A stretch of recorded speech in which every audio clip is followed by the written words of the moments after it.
మనం తీసుకోవాలి. అదేవిధంగా కుడపాసనలో ఏం చెప్తారంటే ఇవన్నీ చేస్తే ఏమొస్తుంది అని చెప్పి అడగగానే కుడం నిరక్కం పల్లల్ పెరుంప సుక్కల్ నీంగాద శరణం. ఈ మాసంలో ఎవరైతే పూజలు చేస్తారో వాళ్ళ కోరిన కోరికలన్నీ కడగడం కూడా కాకుండా నిరైంద అంటే ఎప్పటికీ తరగని ఆ పరమాత్మ కూడా మనతో ఉంటారు అని చెప్పి ఆ మూడో పాసనలో చెప్పారు. అదేవిధంగా నాలుగో పాసన వచ్చేసరికి అక్కడ పరమాత్మ మీకు అన్ని ఐశ్వర్యాలు ఇస్తారనగానే వెంటనే దేవతలు పరిగెత్తి వస్తారనమాట. ఎట్లా అంటే పరమాత్మ నారాయణే చెప్పేశాడు ఈ అమ్మవారికి ఈ గోపికలకి అన్ని ఇస్తాను. ఇంకా నెక్స్ట్ దేవతలు ఏం చేయాలా, ఎక్కడ పరమాత్మ అంటే ఎక్కడైనా ఒక భాష చెప్పగానే ఎట్లా మనం పరిగిస్తామో ఆ విధంగా అక్కడ నారాయణుడు చెప్పేశాడు, కృష్ణ పరమాత్మ చెప్పేస్తాడు అందరికీ అన్నీ మీకు అందరికీ ఇస్తున్నాను. కుడం నిరంకం వల్ల పెరుగు పసుపుకారు. ఆ కాలంలో ఏంటంటే వర్షం పడితే సస్యశ్యామలంగా అన్నీ పెరుగుతాయి, పంటలు పండుతాయి. కాబట్టి వెంటనే పర్జన్య దేవుడు దిగి వచ్చేస్తాడనమాట అమ్మవారి దగ్గరికి, గోదావరి దగ్గరికి వచ్చి మీకు అందరికీ మంచి వర్షం కురిపిస్తానంటే అప్పుడు అమ్మవారు లేదు, మేము ఈ నెల మేము ఈ మాసం జరుపుకోవాలా, తర్వాత ఏ విధంగా మీరు నారాయణతో చేరిన వర్షంలాగా ఉండాలా, మీ వర్షం ఎలా ఉండాలంటే ఒక సుదర్శన చక్రంలో వచ్చే ఆ కాంతి ఎట్లా ఉంటుందో అట్లా నీ మిన్నలు ఉండాలా, ఆ విధంగా శంఖం పూరిస్తే ఎట్లా ఉంటుందో ఆ మేఘనాదం ఉండాలా, ఆ మేఘాలన్నీ ఎలా ఉండాలంటే కృష్ణ పరమాత్మలాగా నల్లగా ఉండాలా, ఆ విధంగా ఆ కరుణతో మాకు కావాలా కురియాలా వాళ్ళని చెప్పి నాలుగో పాసం పెడతారు. అదేవిధంగా నిన్నటి ఐదో పాసం ఏంటంటే ఈ 30 రోజులు చేయాలా, మనకేమైనా విఘ్నాలు కలుగుతాయేమో అంటే ఒక ఉత్సవం, ఒక రోజు ఉత్సవం, 10 రోజుల ఉత్సవం బ్రహ్మోత్సవం అంటే కాదు, కానీ 30 రోజులు ఒక ఉత్సవం చేయాలంటే ఏమైనా అడ్డంకులు వస్తాయి కదా అని చెప్పి ఒక చెలికెత్తికి ఒక సందేహం వస్తుంది. ఆ సందేహాన్ని పూరించడానికి అమ్మవారు చెప్తారు, ఎప్పుడైనా కృష్ణ పరమాత్మను తెలుసుకొని ఏ కార్యం చేసినా కృష్ణ కృష్ణ కృష్ణ అని చెప్పి చేస్తే ఏ విఘ్నము రాదు, ఎవరికి ఏ విఘ్నము రాదు అని చెప్పి నిన్నటి వరకు ఇట్లా మొదటి 5 పాసురాలు అయిపోయినాయి. అయ్యిందం మైందం మర్యాదమా అనేది మొదటి 5 ఉపోద్ఘాతంగా ఆండాలమ్మవారు చెప్పేశారనమాట. ఈ రోజు నుంచి 6వ పాసురం. ఇప్పుడు ఏంటంటే అంటే ఆ ఊరిలో గోపికులంలో 5 లక్షల మంది గోపికులు ఉన్నారు.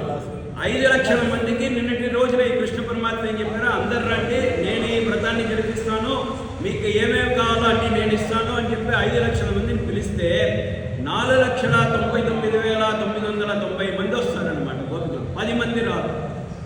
ఏంటంటే నేను అనుకున్నాం కదా 5 లక్షల మంది ఏ కార్యం ఇది, కృష్ణ పరమాత్మ కార్యం, కృష్ణుడి దగ్గరికి వెళ్తున్నాం, 10 మంది మాత్రం రాలేదనమాట.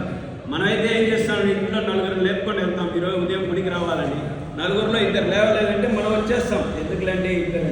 ఇక్కడ 5 లక్షల మందిలో 4,99,990 మంది వస్తే 10 మంది రాకపోతే అమ్మవారు ఆగిపోతారు. ఆ 10 మంది ఎందుకు రాలేదు అన్నదానికి ఆగిపోతారన్నమాట. ఏంటంటే మామూలుగా మన రోజు సుప్రభాతం వింటూ ఉంటాం. సుప్రభాతం ఏంటంటే ఆ రోజు రాముల వారికి కౌశల్య అమ్మవారు కౌశల్య ప్రజారామ అని చెప్పి పాడినది మనకు తెలిసిన సుప్రభాతం. తర్వాత ఏంటంటే రంగనాథ స్వామికి తిరుపల్లి చెని తొండరెడిపడి ఆళ్వారు పాడుంటారు, అంటే రంగనాథ స్వామిని లేపడానికి పాడుంటారు. అదేవిధంగా తర్వాత దివ్యదేశం మన తిరుమల కోసం ప్రతివాది భయంకరాండం గారు మన స్తోత్రాలు సుప్రభాతం చాలా ఫేమస్. కమలాలు కానీ, మొత్తం వెంకటేశ ప్రపత్తి కానీ, మంగళం కానీ, శ్రీనివాస మంగళం కానీ, ఈ 3 సుప్రభాతాలు బాగా సుపరిచితం మనకు. ఇక్కడ ఏంటంటే అమ్మవారు చేసే, గోదామ్మవారు చేసే సుప్రభాతం పెరుమాళ్ళకు కాదు, భాగవత గోష్ఠికి. ఈ 10 మంది ఎవరు రాలేదో ఆ 10 మందికి సుప్రభాతం. ఎక్కడైనా విన్నామంటే పెరుమాళ్ళకు సుప్రభాతం చెప్పడం విన్నా, కానీ మొదటి తరగా భాగవతోత్తములు ఎవరైనా భగవద్గీతోత్తములు ఉంటే వారికి చేసినా భగవంతునికి చేసినట్టే అన్నదానికి ప్రక్రియగా ఇక్కడ అమ్మవారు సుప్రభాతం చెప్తారన్నమాట. ఈ 10 పాసురాలు 6వ పాసురం నుంచి 15వ పాసురం వరకు ఆ 10 మంది గోపికలకి ఒక్కొక్కరికి సుప్రభాతం అన్నమాట అమ్మవారి చేత. సో ఈ సుప్రభాతంలో ఈ 10 మంది రాలేదు కదా అంటే ఎక్కడైనా ఒక దీపి వస్తువు దొరికింది అనుకోండి, మనకే మన దొరికితే ఏంటంటే ఒకరు ఆ దీపి వస్తువు తినకూడదు, 10 మందితో పంచుకొనే తినాలన్నమాట ఎప్పుడైనా.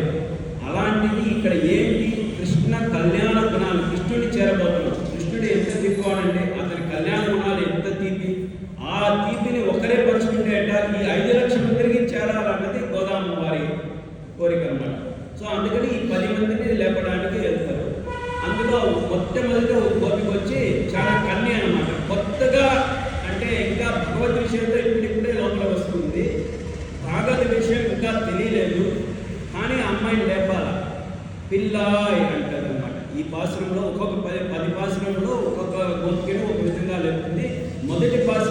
ఏమీ తెలియని ఒక గోపిక ఆ అమ్మాయిని పిల్లాయి లేపుతుంది. సరే, ఆ అమ్మాయి దగ్గరికి వెళ్ళి మొట్టమొదటి అందరు ఈ 5,10,10 మంది తక్కువే అక్కడికి వెళ్ళి నిలబడి పిలుస్తారనమాట. ఆ అమ్మాయి లేవదు, ఆ గోపిక లేవదు, ఈమె చెలికత్త లేవదు.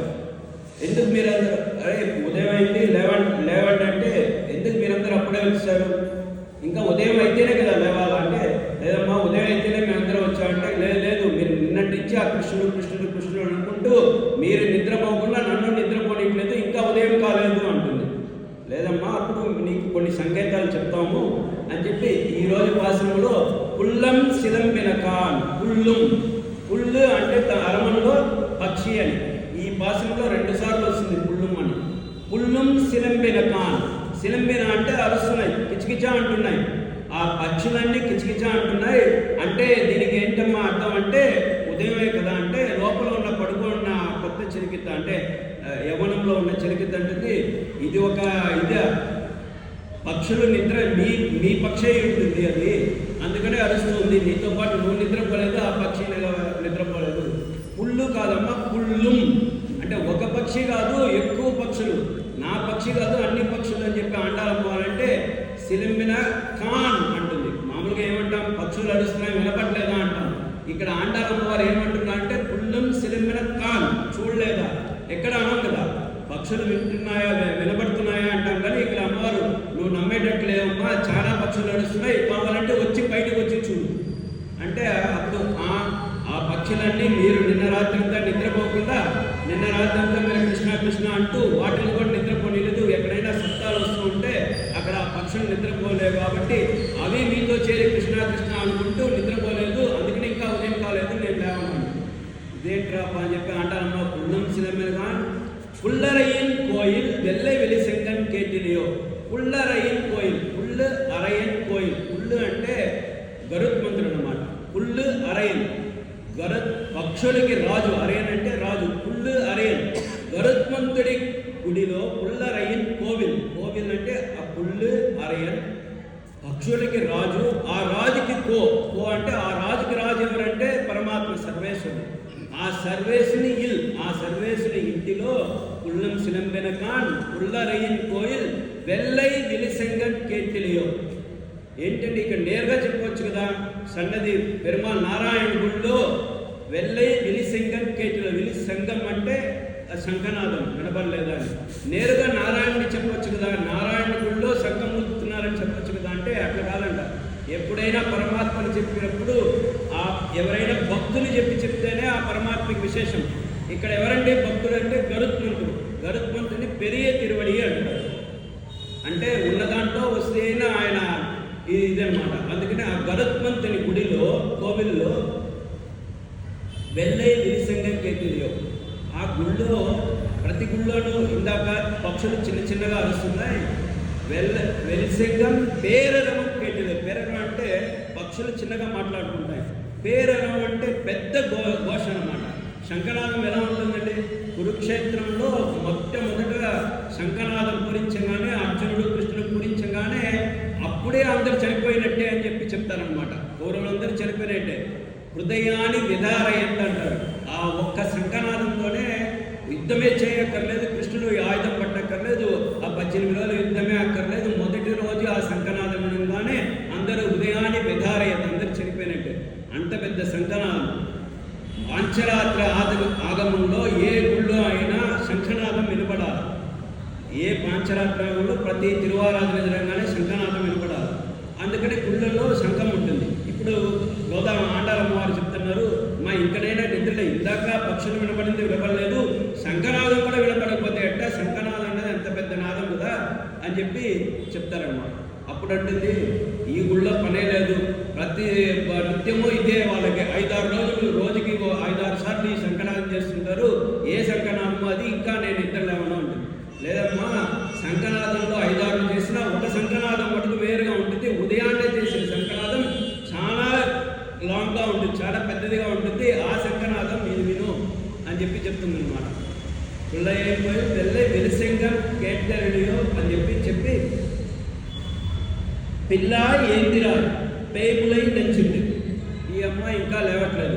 ఇప్పుడు ఏం చేస్తామండి, మన ఇంట్లో ఎవరైనా నిద్ర వెళ్ళడానికి మా లేవమ్మంటే నిద్ర అవుతే ఏదైనా ఒక భయంకరమైన విషయం చెప్తే లేసేస్తారు కదా అని చెప్పి ఇప్పుడు ఆండాలమ్మవారు యోచిస్తారనమాట. ఇప్పుడు ఏం చెప్తే ఇప్పుడు ఈ అమ్మాయి లేస్తుందని కానీ 2 భయంకర విషయాలు చెప్తామని చెప్పి 2 భయానక విషయాలు చెప్తుందన్నమాట. పేములై పిల్లాయిద్ర పేములై నంచుండి. పేయి అంటే భూతం, పేయి ములై నంచుండి. ఒక భూతమైన ఆ పూతన ఏం చేస్తుంది, పూతన అనే వచ్చేసి నంచుండి తన స్థనాలకి ఒక విషయాన్ని పెట్టుకొని కృష్ణ పరమాత్మ దగ్గరికి వస్తుందన్నమాట. అంటే ఈ భూతాకారమైన పూతన ఒక మంచి అమ్మాయిలాగా లోపలికి వచ్చేస్తుంది. కృష్ణ పరమాత్మకి పాలివ్వబోయింది. అప్పుడు ఏం జరిగిందంటే కృష్ణుడు ఏం చేశాడు, ఆ పూతన పాలను మట్టుకే కాకుండా ఆ స్థనాల నుంచి ఆమె జీవితాన్ని లాగేసిన తర్వాత కాకుండా ఆమెకి మరో జీవితం లేకుండా చేశాడు అని చెప్తున్నారు అనమాట. అలాంటి విషయం విన్నావా నువ్వు, అంత పెద్ద రాక్షసు పడిపోయింది, కృష్ణుని చెప్పడానికి వచ్చి అక్కడ కృష్ణుడు ఆమె పాలతో పాటు ఆమె జీవితాన్ని కూడా లాగేశాడు, చనిపోయాడు. ఎందుకు ఇక్కడ కృష్ణుడు లాగాడంటే స్వామి దేశకులు వారు అంటారనమాట. అక్కడ ఎప్పుడైనా మనం పాలు వేసుకుంటే దాంట్లో చక్కెర వేసుకుంటాం కదండి, తీయగా ఉండాలన్నది. ప్రాణం అన్నది తీయే కదా. ఇక్కడ కృష్ణ పరమాత్మకి పాలకు తీపి కావాల్సి వచ్చిందనమాట. ఏం తీపి, అక్కడ ఏం తీపి లేదు కాబట్టి ఆ స్థానాల్లో విషం ఉంది కాబట్టి ఆమె ప్రాణమే తీపి కాబట్టి ఆ ప్రాణాన్ని మొత్తం తీసేశారు అని చెప్పి చెప్తారనమాట పెద్దవాళ్ళు. మరి ఈ విషయాన్ని ఈ సంఘటనను మనం అందరం విన్నందువల్ల స్వామి దేశకుల వారు చెప్తారు, ఎవరెవరైతే ఈ ఘట్టాన్ని వింటారో వాళ్ళ జీవితాల్లోని కష్టాలన్నీ కూడా కృష్ణ పరమాత్మ హరిస్తాడు అని చెప్పి చెప్తారనమాట. సో ఈ మొదటి భయంకర విషయం చెప్పినా ఈమె లేవదు. ఈ విషయాన్ని చెప్పగానే పేములై నచ్చింది అంటే లేవదు. కానీ ఈ పూతన సంహారం తర్వాత పూతన పడిపోగానే నందగోపుడు రంపాలు తీసుకువచ్చి కట్ చేసి ఆ దేహాన్ని కట్ చేసి అప్పుడు కానీ బయటికి పోదంట. ఎట్ట ఇల్లు కట్టారు, ఇంత పెద్ద దేహం ఎలా పడిపోయింది అని చెప్పి రంపాలతో కట్ చేసి తీసుకెళ్ళి దానం చేస్తారు ఆ పూతన శివితో. అంత పెద్ద శరీరం అన్నమాట. తర్వాత వచ్చిన వాడెవడు, కళ్ళచ్చగడం కలక్కయ్య కాలోచి. కళ్ళచ్చగడం, కళ్ళం అంటే మోసంతో కూడిన చక్రం. ఇప్పుడు స్వామి కృష్ణుడికి 6 నెలలు అయింది, పూతన వచ్చిపోయింది. ఇప్పుడు నందగోపుడు సెక్యూరిటీ ఎక్కువ పెంచేశాడు అనమాట. ఇంకెవరైనా వస్తారా అని చెప్పి బాగా సెక్యూరిటీ పెట్టేసినా కూడా ఎవరు రాకుండా చూసుకున్నాడు. కానీ 6 నెలలు అయింది, కృష్ణుడు మొదటిసారి బోళ్ళ తిరిగాడు అనమాట. మనం ఏం చేస్తామంటే పాప బోళ్ళ తిరగగానే మొదటిసారి వెంటనే దాన్ని ఒక పెద్ద ఫంక్షన్గా చేస్తాం. ఇక్కడ యశోదమ్మవారు వెంటనే కృష్ణ పరమాత్మ మొదటిసారి తిరిగాడు అని చెప్పి ఉయ్యాలు వేసి పెద్ద ఫంక్షన్ చేయాలని చెప్పి తీపులను చేసుకుంటా ఉంది. నందగోపుడు బయట అన్ని అలంకారాలు చేస్తున్నాడు. కానీ ఎవరికైనా ఇవి తగులుతుందో ఎవరి పక్కన ఒక చక్రం, ఒక ఇవి అవన్నీ దృష్టి తగలకుండా ఉండడానికి పెడితే ఆ చక్రంలో ఒకటి శకటాసురుడు దూరేశాడు అనమాట. అందుకని ఇక్కడ అమ్మవారు చెప్తున్నారు, ఆండారమ్మవారు, గోపిక ఇక్కడ ఒక భయానక విషయం చెప్తున్నాను. ఇక్కడ ఒక ఇంత సెక్యూరిటీ పెట్టినా కూడా తెలియకుండా వచ్చేసాడు చూడు కృష్ణుడిని చంపడానికి శకటాసురుడు. కానీ ఏమైందంటే కళ్ళచ్చకడం కలక్కయ్య కాలోచి అంటే కృష్ణుడు చిన్నవాడు, ఆ ఉయ్యాల్లో ఉన్నాడు. కానీ ఆ కొట్టడానికి మటుకు, ఎందుకంటే మాయావి కదా, ఆ పాదంతో ఒక కన్ను తిన్నాడంట. పాదం ఆ ఒక్క అక్షరానికి పెద్దది. ఆ ఉయ్యాల నుంచి బయటికి వెళ్ళి ఆ శకటాన్ని కొట్టంగానే కలక్కయ్య కాలోచి. శకటం ఎట్లా ఉంటుందండి, దానికి ఇలా స్ట్రక్చర్ లాగా ఉంటుంది కదా, కలక్కయ్య. ఆ స్ట్రక్చర్ అంతా ఇలా మంచిగా ఉన్నదాన్ని అంతా విరిగిపోయిందంట. కలక్కయ్య ఆ మొత్తం శకటం వేరువేరుగా అయిపోయింది. దేనివల్ల, ఈ పాదం తగిలినంత వల్ల. ఈ పాదం తగిలినంత వల్ల ఆ రాక్షసుడు చనిపోయాడు. వెంటనే ఏదో శబ్దం వచ్చిందని యశోదమ్మ పరిగెత్తి వస్తుంది. అక్కడ పిల్లలందరూ ఆడుకున్నా. ఏం జరిగిందంటే ఏం జరగలేదు, కృష్ణ పరమాత్మ ఏదో కాలుతో పడ్డాడు, ఆ చక్రం పడిపోయింది, విరిగిపోయింది. ఇక్కడ విరిగిన చక్రం పడింది అంట. అదేంటి, ఇక్కడ ఏమైనా మా కృష్ణుడు ఎంత చిన్నవాడు, ఉయ్యాలు ఎంత ఉన్నాడు, ఆయన పాదం ఎంత ఆయన కొట్టి ఒక శకటం పడిపోయింది. అంత పెద్ద చక్రం పడిపోయి విరిగిపోయిందాను. అక్కడ రాక్షసుడు లేడు. నిన్నటి విషయంలో, పూతన విషయంలో పెద్ద రాక్షసు పడింది, రంపాతో కోసం తీసుకోపోవాల్సి వచ్చింది. ఈ రోజు ఇంత పెద్ద రాక్షసులు చనిపోయినా అక్కడ ఒక ముక్క లేదు, ఆ శకటం మట్టుకే ఉంది. దీనిని నారాయణ భట్టాద్రి అన్న వారు కృష్ణుడికి గురువాయూరులో నారాయణి ఎమ్మని ఒక చరిత్ర చెప్తూ, ఇంకెక్కడా లేదు, భాగవతంలో ఎక్కడ లేదు, అందరికీ డౌట్ ఉంటుంది, అంత పెద్ద రాక్షసుడే పోయాడని. అంటే నారాయణ భట్టాద్రి చెప్తారనమాట. ఇక్కడ ఏం తగిలిందండి, కృష్ణుడు నోరుతో లాగలేదు, చేత్తో కొట్టలేదు, పాదాలతో కొట్టలేదు. ఎప్పుడైనా కృష్ణ పరమాత్మ కాలుతో తగిలి మనకు కావాల్సిందేంటి, మనం ఇంత కోరేది కృష్ణుడి పాదాలు. ఆ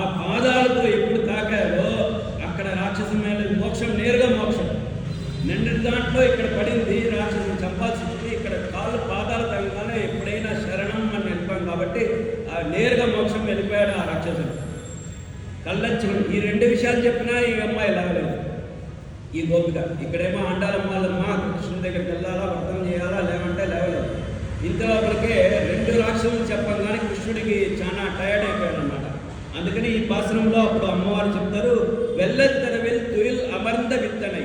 ఈ రెండు రాక్షసులు చెప్పిన తర్వాత చాలా ఇదిగా ఉంది. అందుకని పెరుమాళ్ ఎక్కడికి వెళ్ళిపోయారంటే వెల్లెత్తరవిల్. వెల్లెత్తరవిల్ అంటే సముద్రం, వెల్లం అంటే మహాసముద్రం, అరవిల్ అంటే ఆదిశేషుడు, పాము అనమాట. ఆ ఆదిశేషుడి మీద పడుకోవడానికి వెళ్ళిపోయాడంట కృష్ణ పరమాత్మ. అండాలమ్మవారు ఈ గోపికి చెప్తుంది, రెండు విషయాలు చెప్పినా లేవలేదు. పక్షులు లేచాయంటే లేవలేదు, శంఖం వచ్చాయంటే లేవలేదు, పూతన చనిపోయిందంటే లేవలేదు, శకటాసుడు చనిపోయాడంటే లేవలేదు.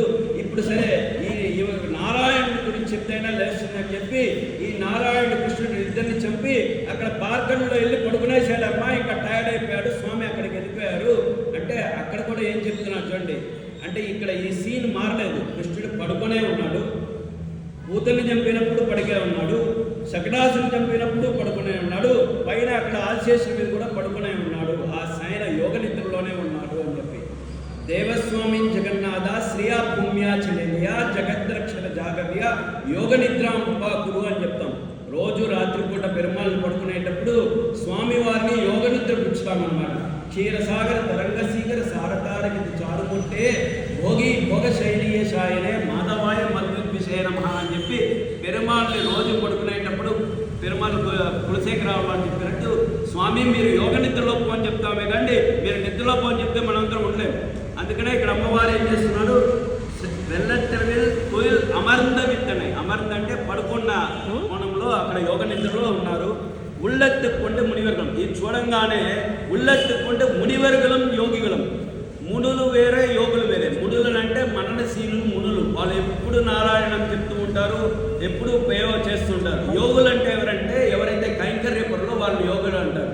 ఇక్కడ అమ్మవారు ఏం చెప్తున్నారంటే ఇక్కడ ఆ శయన పొలంలో తిరుకోలంలో చూసి ఆ పార్కంలో చూసి ఉళ్ళెత్తుకుంటే మునివర్గలం తన మనసుల్లో ఆ అంశాన్ని పెట్టుకొని మునివర్గలం యోగులం మెల్ల ఏంది అరియన్న పేరడం. ఈ మునులు ఏం చేస్తున్నారంటే గోకులంలో ఎక్కడైనా గోకులంలో యాదవులు ఉంటారు, గోపికలు ఉంటారు, మునులు యోగులు ఎక్కడ వచ్చారండి ఈ గోకులానికి అంటే కులశేఖరరావు వారు పాడతారు, ఆ తిరుమలలో నేను ఏదో ఒకటి ఇవ్వాలా, ఆ తిరుమలలో ఆ దీంట్లో ఒక పురుగైనా ఉండాలని, అక్కడ నీళ్ళు వెళ్ళే దీంట్లో కాలంలో అయినా పురుగుగా ఉంటే ఆ కొండ మీద ఉంటే నాకు అంత భాగ్యం అంతకన్నా లేదు, ఏదేనో ఆవేనో అంటారు.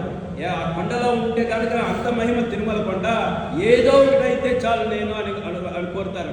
ఆ విధంగా ఇక్కడ మునులు ఎప్పుడు కృష్ణ పరమాత్మ గోకులంలో ఆవిర్భవించారని తెలిసిందో, అవతరించారని తెలిసిందో, మునులు యోగులు ఇంకెక్కడా మనకి పడలేదు, మనందరం గోకులకు వెళ్ళాలని వెళ్ళిపోయారంట. అక్కడ ఆండాలమ్మ వారు అందుకని ఉళ్ళెత్తుకుంటే మునివర్గలం యోగిగలం మెల్ల ఏంది. మెల్ల అంటే నిదానంగా లేవాలి. ఎప్పుడు మనం నిద్ర లేస్తే, ఏ రోజైనా నిద్ర లేస్తే ఎలా లేవంటే గర్భిణీ స్త్రీ ఎలా లేస్తుందో అలా లేవాల. ఎప్పుడైనా రెండు విషయాలు చెప్తారు, నిద్ర లేసినప్పుడు కానీ ప్రదక్షిణం చేసినప్పుడు కానీ గుళ్ళో ప్రదక్షిణం చేసినప్పుడు కూడా ఎట్లా ఒక గర్భిణీ స్త్రీ నడుస్తుందో అలానే నడవాలి. అదేవిధంగా ఉదయం పూట మనం లేవగానే వెంటనే అడుక్కొని లేచి అలారం కొట్టిందని లేచి ఆపి పరిగెడుతుంది. గర్భిణీ స్త్రీ ఎంత నిదానంగా లేస్తుందో అంత నిదానంగా లేవాలి. ఇక్కడ మెల్ల ఏంటి, ఆ మునులు ఋషులు ఎలా లేస్తున్నారంటే, యోగులు ఎలా లేసంటే నిదానంగా లేచి హరి ఎన్న పేరెరవం. లేవంగానే ఏం చెప్పాలా, హరి హరి హరి హరి హరి హరి హరి 7 సార్లు హరిజనామం చెప్పాలా. ఇక్కడ మునులు యోగులు ఆ గోకులంలో వెళ్తూ ఎలా చెప్తున్నారంటే 7 సార్లు కాదు, అందరూ హరినామమే చెప్తున్నారు. ఈ మునులు యోగులు కాదు, ఈ 4,99,990 మంది గోపికలు కూడా హరినామం చెప్తున్నారు. ఎందుకంటే అది కూడా వినపడలేదా, పక్షులు చెప్పినా వినపడలేదు, శంఖనాదం వినపడలేదు. 5 లక్షల మంది దగ్గర మీకు ఈ హరినామం చెప్తుంటే అది కూడా వినలేదా, ఆ నారాయణం చెప్తే వినలేదా అని చెప్పి అమ్మవారు ఈ విషయాన్ని మనం ప్రహ్లాద్ చరిత్రలో కూడా చూస్తాం. హిరణ్యకశిపుడు ప్రహ్లాదుని కొండపై నుంచి తోసేసినప్పుడు అప్పుడు ఏం చేస్తాడంటే తన ఇక్కడ మనసుని పట్టుకొని తిప్పుతాడంట. ఆ విధంగా ఎందుకంటే మెల్ల అయింది, ఎందుకంటే ఎప్పుడు మన మనసులో అంతర్యామిగా నారాయణ ఉంటారు కాబట్టి చాలా నిదానంగా లేవాలా, దాన్ని పట్టుకునే చెప్పాలా అన్నది ఈ శ్లోకం. ఉళ్ళం పుగుందు కులిందేలో రంబావాయ్. ఇటువంటి హరినామాలను వినినందువల్ల మన మనస్సులన్నీ ఉళ్ళం పుగుందు, మన మనసులోకి వెళ్ళి, ఇక్కడ చెప్తుంది ఆండాలమ్మ, ఈ హరినామమైనా నీ మనసులోకి వెళ్ళి కులిందు ఏలో రంబావాయ్, ఇదైనా విని మా అందరితో చేరి నువ్వు రావాలమ్మా అని చెప్పి ఇక్కడ ఈ 6వ పాసురంలో ఒక చెలికెత్తిని లేపడం తిరుపల్లి ఇచ్చి అంటాం. సుప్రభాతం చెలికెత్తికి పాడింది. ఎందుకంటే ఇక్కడ పుళ్ళం అని చెప్పి గరుత్మంతుని ఎందుకు ఇక్కడ అమ్మవారు పిలిచారంటే, ఆండాలమ్మ వారి తండ్రి పెరియాళ్వారు వచ్చి గరుడాంశం అన్నమాట. అందుకని ఎప్పుడైనా దేవుడి దగ్గరికి వెళ్ళినప్పుడు మనం నేరుగా వెళ్ళకూడదు. విభీషణుడు లంక నుంచి పైనుంచి వస్తాడు ఆకాశ మార్గంలో, రాముడు వారి దగ్గరికి వస్తారు కానీ దిగడు. అక్కడి నుంచి వచ్చిన తర్వాత ఆగిపోతాడు. అంత దూరం వచ్చినాడు, దిగిపోవచ్చు కదా, రాముడి దగ్గర శరణు అని చెప్పవచ్చు కదా, దిగడు. అక్కడే ఆగి పైనే ఆగి సుగ్రీవుణ్ణి మిగతా వాళ్ళని అడుగుతాడు, మేము క్షిప్రం నేను రాజు దగ్గరికి రావచ్చా అని చెప్పి అడుగుతాడు అనమాట. ఎందుకంటే ఎక్కడైనా పెరుమాళ దగ్గర వెళ్ళేటప్పుడు మనం నేరుగా వెళ్ళకూడదు. ఒక ఆచార్యుని ద్వారానో గురు ద్వారానో ఎవరి ద్వారానో వెళ్ళాలని చెప్పి విభీషణ ఆగిపోతాడు అనమాట. ఆ విధంగా ఇక్కడ అమ్మవారు నేరుగా వెళ్ళట్లేదు కృష్ణుడి దగ్గరికి. ఒక చెలికెత్తిని లేపడం అన్నది దేనితో సమానం అంటే, ఒక ఆచార్యుని లేపుని తీసుకుని వెళ్ళాం. ఎవరండి ఆచార్యులు? ఆండాలమ్మ వారి కంటే మొట్టమొదటి ఆచార్యులు పెరియాళ్వారు. తన తండ్రి అయిన పెరియాళ్వారే ఆచార్యులు అనమాట. అందుకని ఈ తిరుప్పావైలో అమ్మవారు 5 ఏళ్ల ప్రాయమైన ఆ తిరుప్పావైని ఎంత బాగా చెప్పిందంటే, ఏ దీంట్లో కూడా వైష్ణవంలో ఉండాల్సిన ఏ దీన్ని కూడా మిస్ చేయలేదన్నమాట. గురువుని తీసుకెళ్ళాలా, ఏ గురువుని తీసుకోవాలా? తన ఆచార్యుని తీసుకోవాలా. తన ఆచార్యుని ఎవరు? తన తండ్రి ఎవరు? గరుత్మంతాంశము. అందుకని ఈ శ్లోకంలో పుల్లం సినిమాన్ పుల్లరయ్యని పోయేది అని చెప్పి ఆ గరుత్మంతుని పిలుచుకొని విష్ణు దగ్గర సన్నిధికి వెళ్తున్నదని చెప్పి మనం చెప్పుకోవచ్చు. ఈ విధంగా ఈరోజు పాసురం మన అందరూ కూడా ఎప్పుడు పోయినా కోవిళ్ళకి ఎవరైనా ఆచార్యుడు కానీ అర్చకముఖేనానే మన అందరికీ పెరుమాళ కన్నా అర్చకుడికి అంత ముఖ్యం అన్నది పాత్రం ద్వారా మనం తెలుసుకోవాలి. కవితార్కిక సింహాయ కళ్యాణ గురుసారిణే శ్రీమతే వెంకటేశాయ వేదాంత గురవే నమః.